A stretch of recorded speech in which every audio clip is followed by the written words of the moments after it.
Assalamualaikum warahmatullahi wabarakatuh. Mahasiswaku yang kusayangi, ini ada materi semester 3 yaitu etika bisnis dalam Islam. Tibalah saatnya kita itu akan melihat ada beberapa hal transaksi jual beli yang dilarang tuh dalam Islam. Kalau minggu yang lalu saya ada memberikan materi-materi tentang jual beli dalam Islam, maka di sini kita batasi ada beberapa transaksi yang dilarang. Misalnya apa? Zat yang dijual itu misalkan najis, ya. Nah, kita tahu, ini contoh harian aja lah di rumah tangga. Kotoran ayam, kotoran kambing, kotoran lembu itu najis kalau zatnya itu masih asli. Tapi sekarang kan sudah ada, kita beli pupuk tanaman, pupuk bunga. Itu berasal dari kotoran hewan. Misalkan kotoran lembu yang sudah bercampur menjadi tanah. Dari aromanya, dari baunya, dari zatnya udah berubah. Maka kita boleh membeli pupuk tanaman ini tadi yang bahan dasarnya salah satu dari kotoran-kotoran hewan. Itu contoh harian. Nah, baik, kita bahas ada 11 jenis transaksi yang dilarang. Transaksi dalam Islam haruslah didasari dengan adanya pertama suka. Kita suka akan membeli sesuatu karena bermanfaat untuk kita, bermanfaat juga untuk orang lain. Hal ini untuk memperoleh suatu transaksi yang saling menguntungkan. Ini yang kita maksud ya. Dengan cara yang adil. Si penjual dia mendapat keuntungan, si pembeli dia mendapat manfaat. Sehingga tidak menimbulkan kerugian terhadap pihak lainnya. Dalam Al-Quran sudah dijelaskan, itu di surah An-Nisa. Nanti saudara coba buka Quran terjemahan, saya bacakan aja terjemahannya.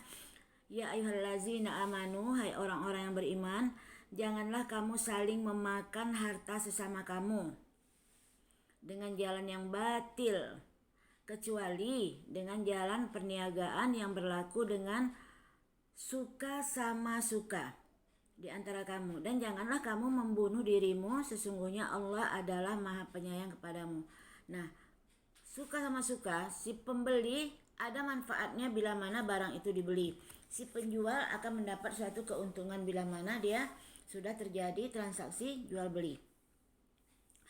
Adapun sebab kenapa sebuah transaksi itu dilarang? Nah, ini saya jelaskan kembali karena haram zatnya. Misalkan yang dibeli itu minuman beralkohol. Minuman beralkohol itu kan kenapa kita masukkan kelompok jenis najis?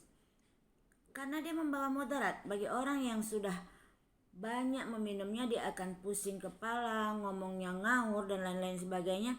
Lalu hewan yang dilarang oleh Allah, babi, bangkai, terkecuali ke bangkai ikan. Bangkai ikan tidak dikatakan bangkai ya, ikan dikonsumsi.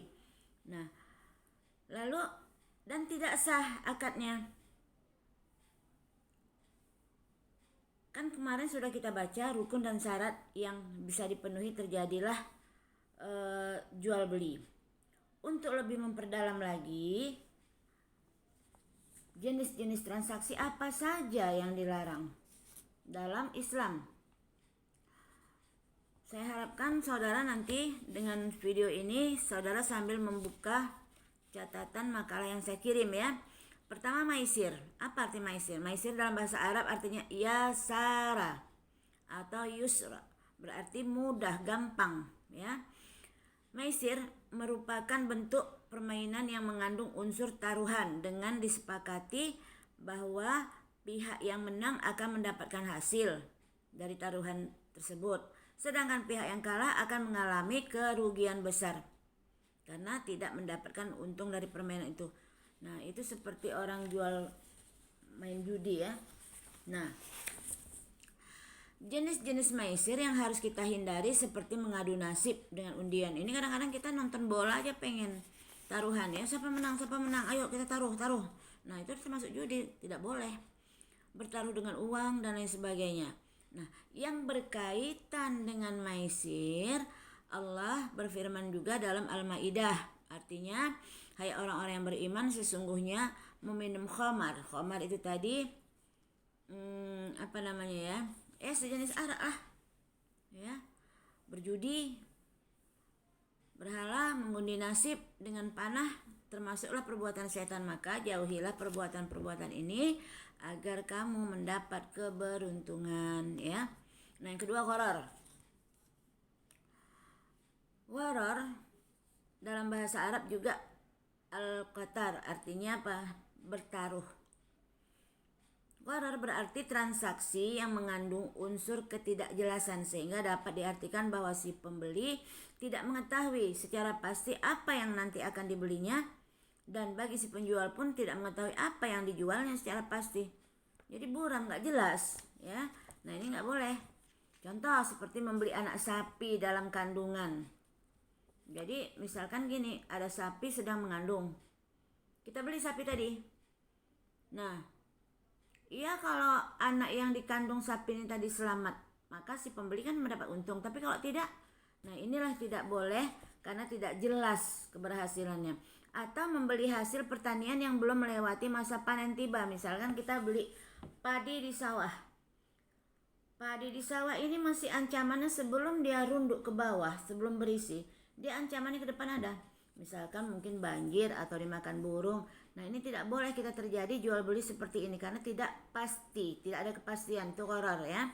Jadi jenis ini tidak boleh di dalam Islam. Ada dalilnya. Itu hadis ya. Nah, hadis ini dari Ibnu Hambal ya. Dan Ibnu Majah mengatakan janganlah kamu melakukan jual beli terhadap buah-buahan. Misalkan buah-buahan itu belum matang, rambutan, duku dan lain sebagainya belum matang, kita beli pohon. Dalam hukum fikih jual beli buah-buahan di pohon ada, diperkenankan. Tapi bila mana hasilnya sudah dipastikan mendapat keuntungan oleh si pembeli dan mendapat keuntungan bagi si penjual. Misalkan rambutan udah matang, dia udah merah ya toh. Nah, durian udah matang juga dibeli, udah saatnya panen. Apalagi kayak durian, seperti durian itu kan dia rontoknya subuh atau jam 3, jam 4. Tapi udah pasti kan begitu. Nah, seperti ini boleh, tapi ini dilarang kalau tidak jelas hasilnya. Jadi hadis ini menguatkan menjual beli buah-buahan sampai buah-buahan itu terlihat baik, itu diperkenankan. Ya, itu namanya gharar, tidak jelas tadi tidak boleh. Menjual padi, membeli buah-buahan yang lain ya. Yang ketiga, tadlis. Apa itu tadlis? Tadlis adalah salah satu pihak menyembunyikan informasi dari pihak lainnya sehingga menimbulkan keuntungan kepada satu pihak saja, namun merugikan pada pihak yang lain. Hal ini dikarenakan ketidaktahuan informasi tersebut atas objek yang sedang dilakukan jual beli. Nah, tadlis ini dapat terjadi karena ada 4 hal ya. Pertama, disebutlah dia tadlis kuantitas. Apa itu arti kuantitas? Kuantitas itu yang dapat dihitung.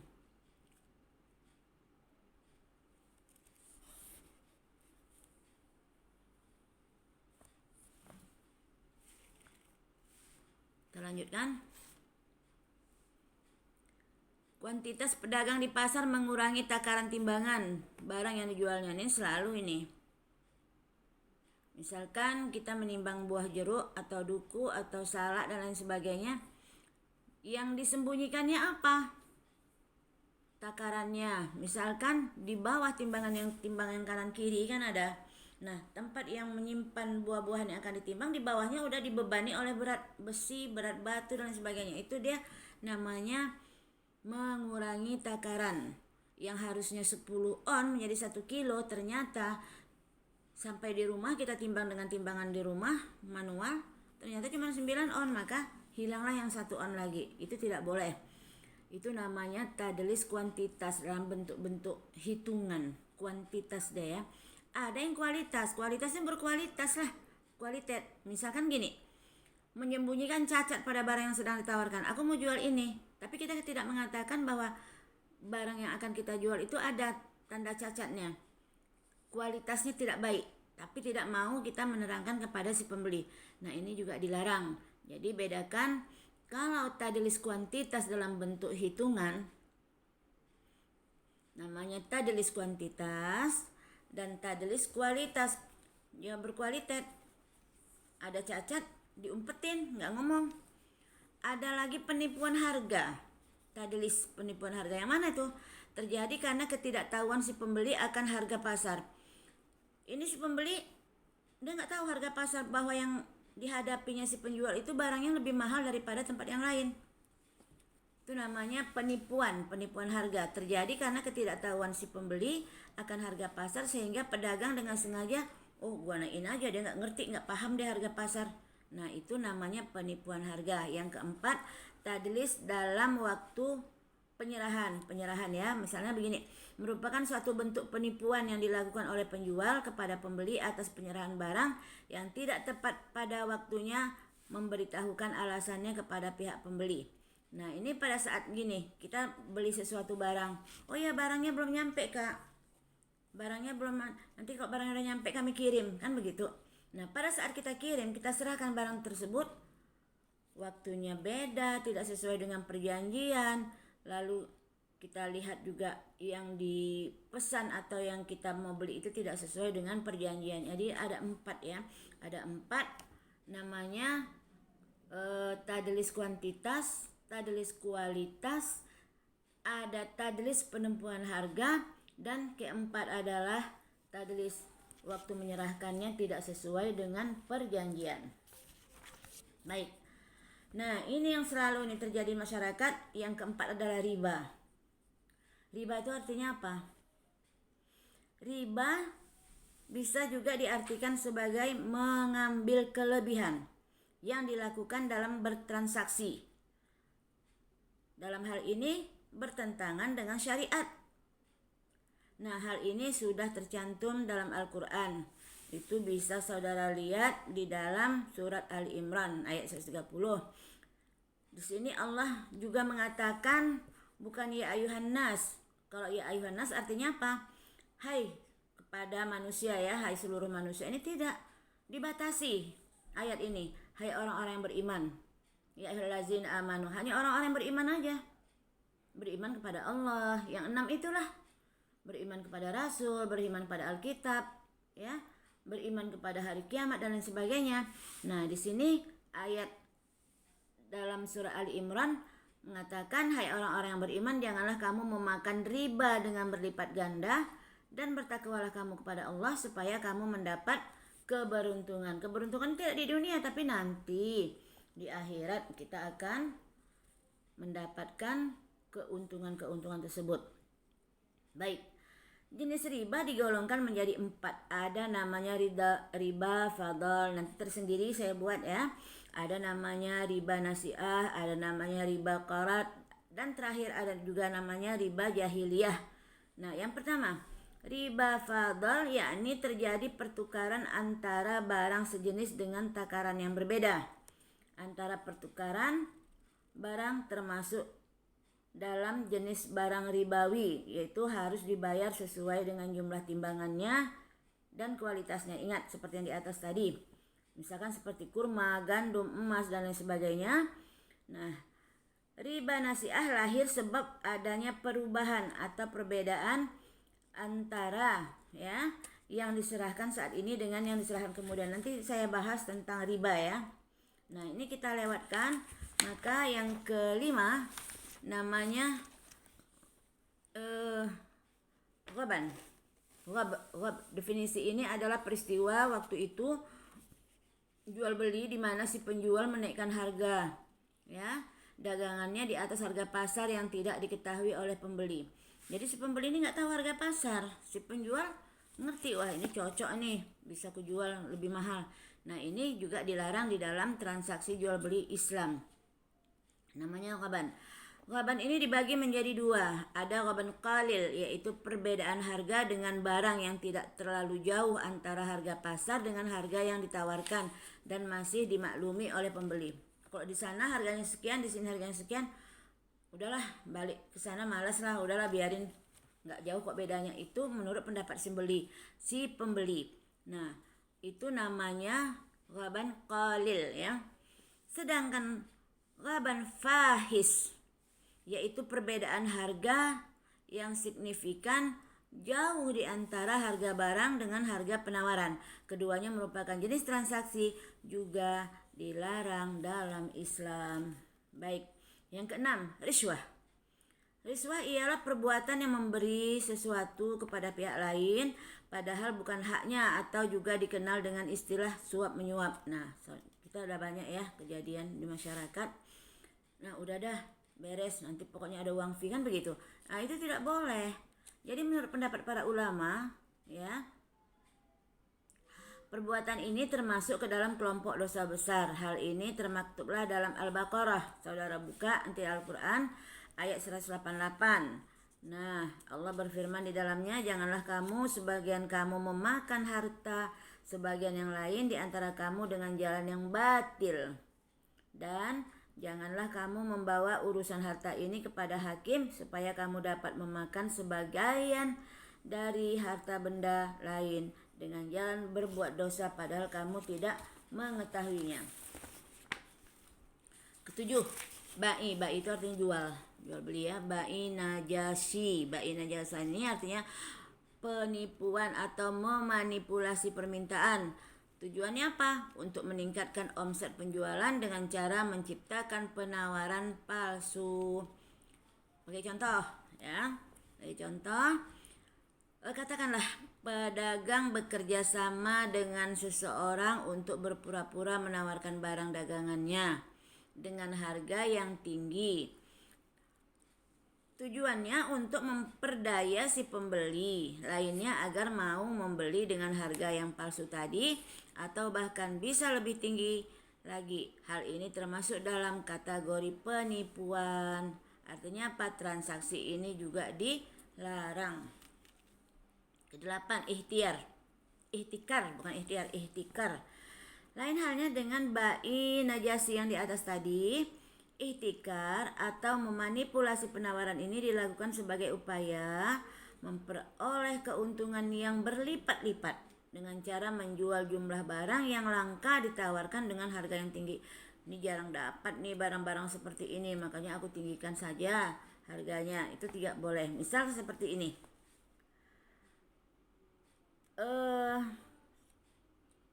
Harga masker, katakanlah ya, sekarang ini kan banyak orang masker. Harga masker dijual dengan harga yang tinggi karena orang membutuhkan. Lalu setelah diteliti, usut, ternyata ada beberapa oknum yang sengaja melakukan penimbunan barang. Disimpan sama dia. Dalam hal penimbunan barang ini sebenarnya tidak boleh. Sehingga ia dapat menjual dengan harga yang tinggi. Ini kan barangnya jarang ada. Kusimpan aja dulu, orang butuh. Mau beli silakan, nggak mau ya udah. Nanti kan dia butuh, pasti suatu ketika dibelinya juga kan begitu. Pendapat ini tidak boleh. Hal ini tidak lain ia lakukan untuk mendapatkan keuntungan yang besar yang berlipat ganda. Maka sudah jelas bahwa transaksi jenis ini harus dihindari. Artinya dilarang. Itu namanya ihtikar. Yang kesembilan, bai al-mudtar.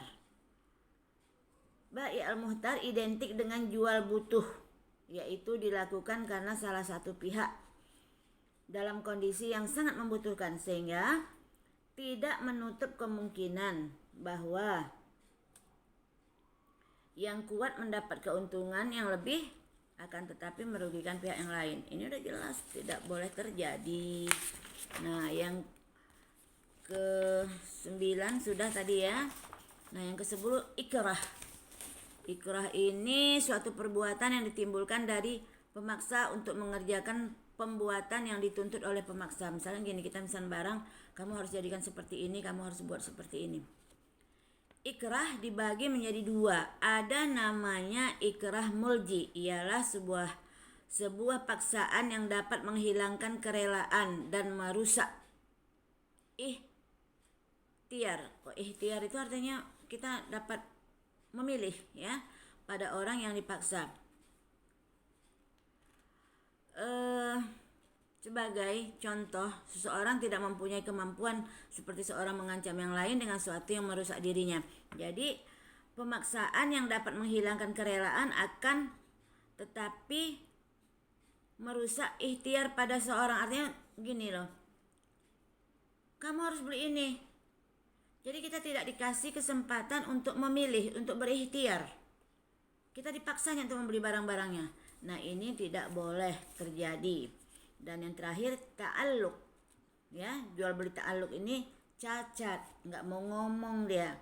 Ya, ini berlakunya akad pertama akan tergantung pada akad kedua. Hal ini tentu akan menimbulkan tidak terpenuhinya rukun akad, yaitu objek akad, sehingga menjadi tidak sah. Contoh begini, misalkan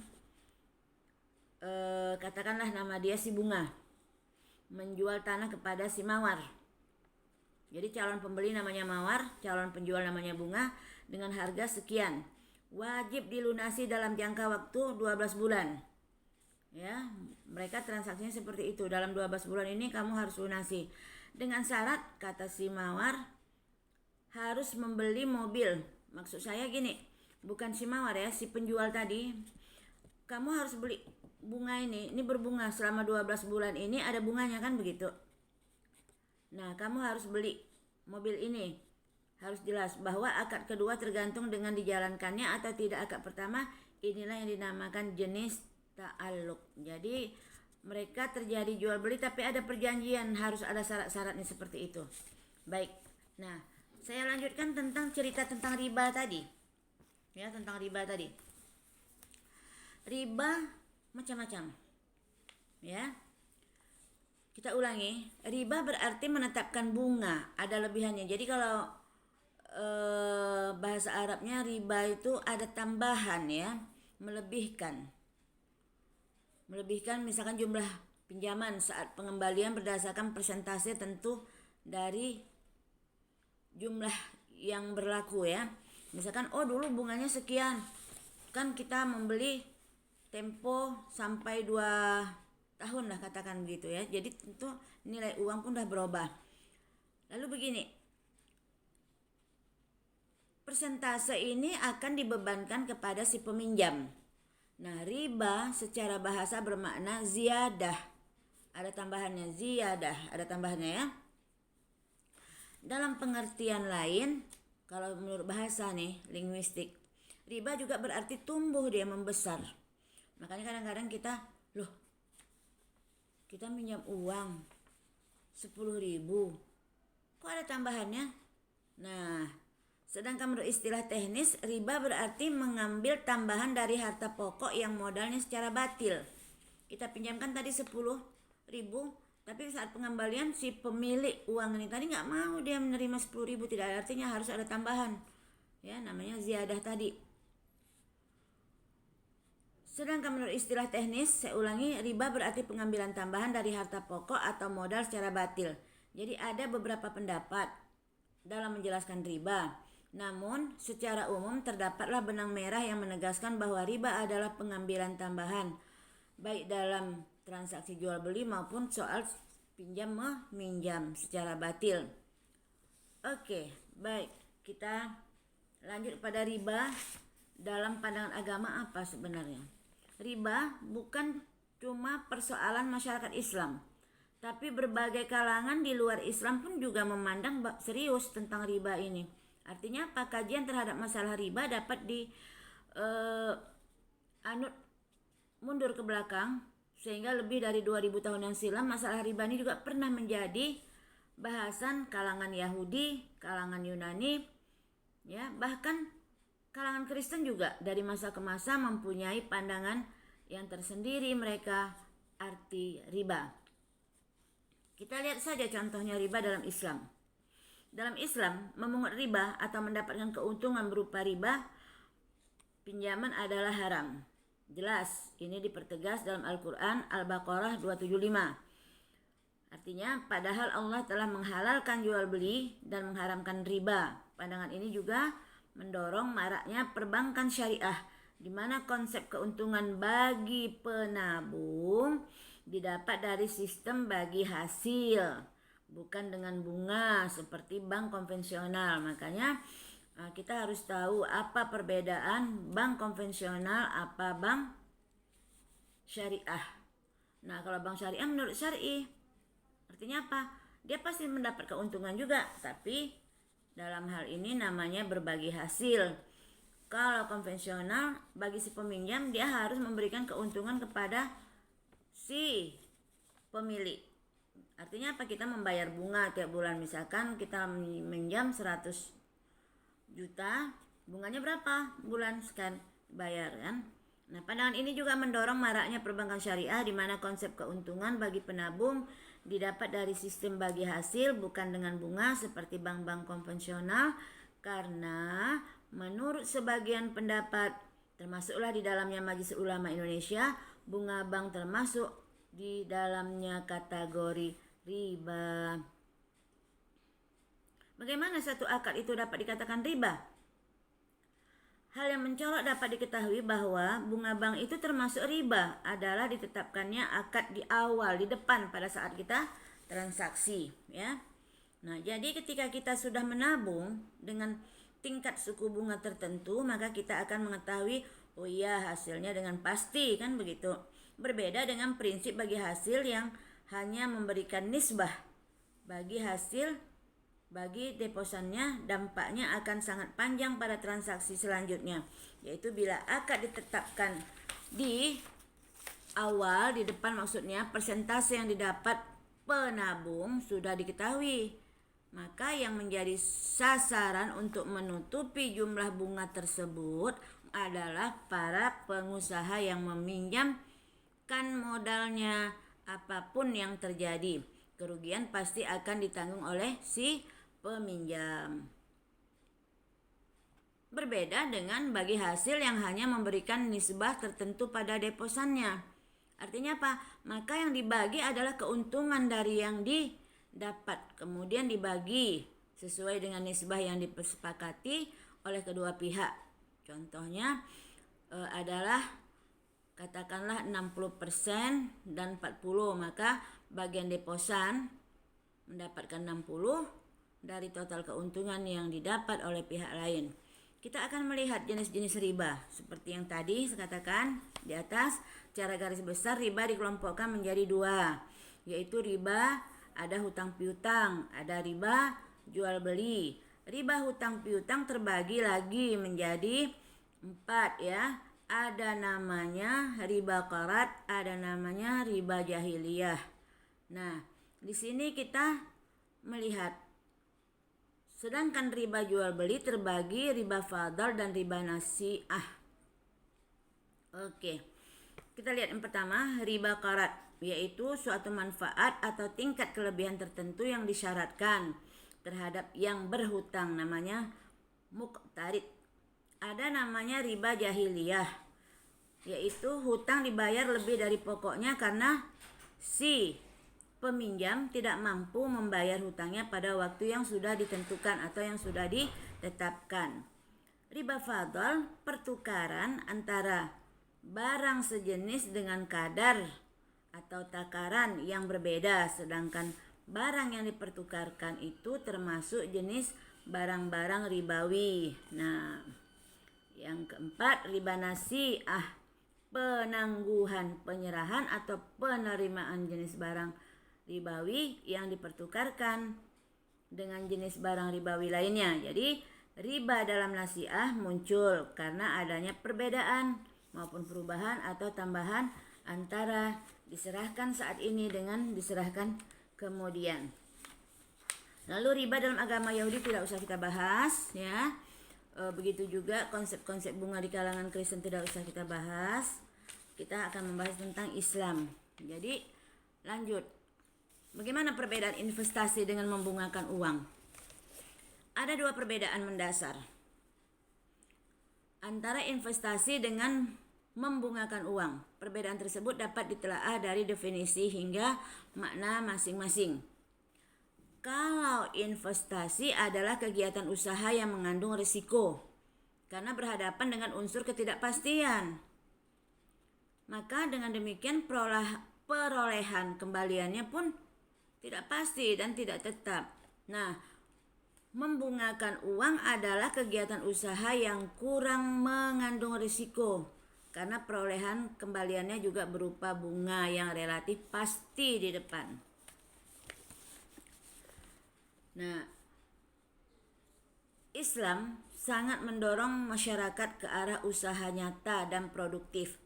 Islam mendorong seluruh masyarakat untuk melakukan investasi dan melarang membungakan uang. Sesuai dengan definisi di atas, menyimpan uang di bank Islam termasuk kategori kegiatan investasi karena perolehan kembaliannya dari waktu ke waktu tidak pasti dan tidak tetap. Jadi besar kecilnya perolehan kembali itu tergantung kepada hasil usaha yang benar-benar terjadi dan dilakukan bank sebagai mudharib atau pengelola dana. Maka dengan demikian bank Islam dapat dikatakan menyalurkan uang, hanya semata-mata sekadar menyalurkan uang. Jadi bank Islam harus terus berupaya meningkatkan kembalian atau return of investment sehingga lebih menarik dan lebih memberi kepercayaan bagi pemilik dana. Nah, saya kira materi kita ini cukup, tapi saya mohon kepada mahasiswaku ya, sembari saudara buka video ini, coba sembari juga saudara membuka catatan-catatan yang saya kirim, karena sementara ini kita masih belum bisa tatap muka. Kita juga sudah berusaha, perguruan tinggi kini sudah menginventarisasi dosen-dosen siapa yang sudah divaksin sekali 2 kali. Nah, jadi untuk demi kesehatan ya, jadi kalian pun mahasiswa bila mana nanti udah ada anjuran tatap muka, kita tetap menggunakan prokes ya, tetap menggunakan masker, cuci tangan bersih, duduknya jarang-jarang, tidak rapat-rapat. Jadi saya kira ini aja pembahasan kita. Insya Allah kita mungkin nanti Allah akan mengambil kasih sayangnya kepada kita umatnya, kita bisa tatap muka lagi ya, jadi lebih jelas. Tapi saya mohon kepada mahasiswaku agar supaya perkuliahan ini tetap bermakna bagi kalian, dan saya sudahi. Wassalamualaikum warahmatullahi wabarakatuh.